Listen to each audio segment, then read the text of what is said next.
మా మమ్మీ బర్త్డేకి నేను చేసిన ప్రాంక్ కి మామూలుగా రియాక్ట్ అవ్వలేదు. అసలు ఏమైందో చూసేయండి.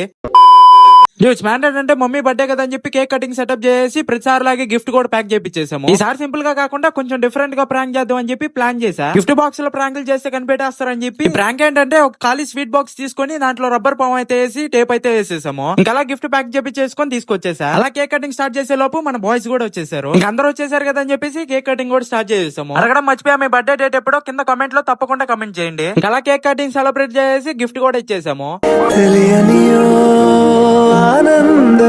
ఇప్పుడు మొదలైంది అసలైన గేమ్. ఇంకా ప్రాంక్ చేయాల్సిన టైం కూడా వచ్చేసింది. ప్రాంక్ చేయడం ఏమో గానీ మా అమ్మ ఇచ్చే రియాక్షన్ కి అయితే నాకైతే గుండెల్లో రైలు అయితే పరిగిస్తుంది. ఏదైతే అదని చెప్పి డేర్ చేసి స్వీట్ బాక్స్ అని చెప్పి ఓపెన్ చేపించేసా. దానికి బాక్స్ ఓపెన్ చేసిన తర్వాత మా అమ్మ ఎలా రియాక్ట్ అయిందో చూడండి.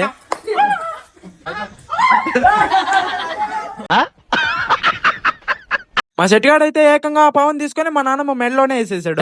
నేను చేసిన ప్రాంక్ కి మా మమ్మీ బర్త్డే కదా అందుకని చెప్పి ఏమనలేదు. ప్రాంక్ ఏమో కానీ నేను ఇచ్చిన గిఫ్ట్ కి మా అమ్మ కలర్ లో హ్యాపీనెస్ వేరే లెవెల్. అసలు దానికి అలా జరిగింది. ఈ ప్రాంక్ నచ్చినట్లయితే లైక్ కొట్టేసి ఇన్స్టాలో ఫాలో అయిపోండి, యూట్యూబ్ లో సబ్స్క్రైబ్ చేసుకోండి. ఉంటా మరి.